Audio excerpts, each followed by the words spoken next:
My dear friends, as we gather today on Remembrance Sunday, we have very powerful readings, the set readings for today, apocalyptic in nature, from Daniel and from the words of the Lord, talking about the birth pangs of a new creation. And we are called to remember that as brothers and sisters in Christ, we are called to reveal to all people the great love which God bears for them through his beloved Son. And in doing so, in a way, to transform the world ourselves. That's our job as brothers and sisters in Christ, to love the Lord and to love the world. As we gather today, we remember, of course, the sacrifice of those many who have brought us this freedom, people who through the centuries, and particularly through the two world wars and conflicts ever since, have done their best to enable us to live in the freedom that God wishes and desires for all people. As Jesus came out of the temple, one of his disciples said to him, "Look, teacher, what large stones and what large buildings." Then Jesus asked him, "Do you see these great buildings?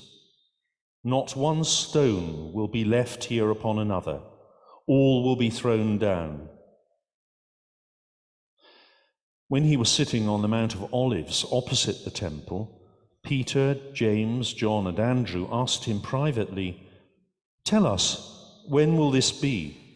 And what will be the sign that all these things are about to be accomplished?" Then Jesus began to say to them, "Beware that no one leads you astray. Many will come in my name and say, 'I am he,' and they will lead many astray. When you hear of wars and rumors of wars, do not be alarmed.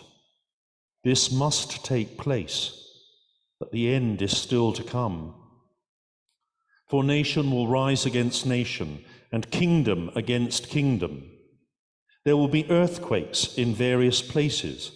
There will be famines. This is but the beginning of the birth pangs." This is the gospel of the Lord. Very powerful words indeed, aren't they? And of course, when Mark wrote his gospel, it was probably at about the time that the words that Jesus has spoken came to pass. The temple was cast down, the stones still lie at the bottom of the embankment walls. And it must have seemed unimaginable to both Jews and Christians of the time that something which seemed so permanent had come to an end. Yet throughout human history, there's been obviously a cycle of violence of that sort that the Romans wrought upon the Jews, a terrible, terrible siege, where probably thousands, if not hundreds of thousands of men, women and children died in the city in the year 70 AD. Through siege and then through the Roman entry into the city. And it calls us to, I think, consider the words of the Lord about birth pangs, the way in which, through following him, we are called to new life and to reveal this new life to all people. And ultimately, the remembrances that we make today are all tied in with that, for those people who fought so bravely for our freedom and continue to do so in the armed forces. We give thanks for their dedication and the dedication of all connected with that. We remember the sense of loss for so many hundreds of thousands, millions of families in all sorts of ways through the experiences of war. But we give thanks for the knowledge also that we are people who are loved with the immeasurable love which God reveals through his Son. Now, it gives me great pleasure to welcome Christopher Watts, who's going to lead us through a little bit of his family's journey during the First World War. We're delighted that Mary is with us today. Lovely to see you as well. So Christopher's going to come up, and as I say, we're going to be led on a journey. Sergeant Clifford Grigg joined up and served in Flanders in the First World War. He was originally a messenger and rode his own motorbike, but was blown up, buried, but survived. He never saw his motorbike again. He was badly shaken and so was transferred from his regiment, the Royal Sussex Regiment, to the Royal Army Medical Corps. Here he became known as the Morphine King. The reason for this was the men could not stand the sound at night of those badly injured and left behind in no man's land. The Germans hated it too, so at dawn their snipers would silence them. So Sergeant Grigg, with others, would crawl out under darkness, and he himself would inject the injured with enough morphine to stop the suffering. He was gassed.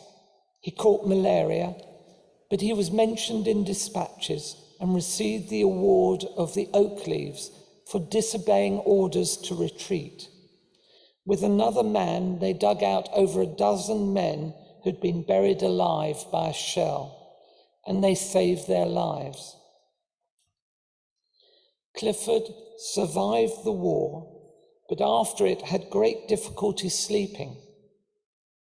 So he would take a lamp down the garden of his house in Haywards Heath and dig till exhausted, and then he could sleep. But he did marry and had 2 children, David and Mary. One day, Clifford went to see an old comrade, Sergeant Hill, who was in a special care home. His hair was white, his eyes were staring, and he could no longer talk. But he was so grateful to see Clifford. No one had come to see him, visit him before. A few weeks later, Clifford had one of his regular bouts of malaria and had to stay in bed with a high temperature and delirium. After one bad night, he told his wife that he thought Sergeant Hill had visited in the night to say that he was dying and no one would ever remember him. And Clifford had said that he would. The next day, a telegram arrived to say Sergeant Hill had in fact died. On the card for the flowers for his funeral, Clifford wrote that he would never forget Sergeant Hill and think of him every morning and evening. Clifford died in 1953, but each year on Remembrance Day, his daughter Mary, my mother, who is here today, remembers her father and also Sergeant Hill. So on this Remembrance Day, yes, let's think of those who died, those who are injured, but also those like Sergeants Grigg and Hill who survived but were changed forever.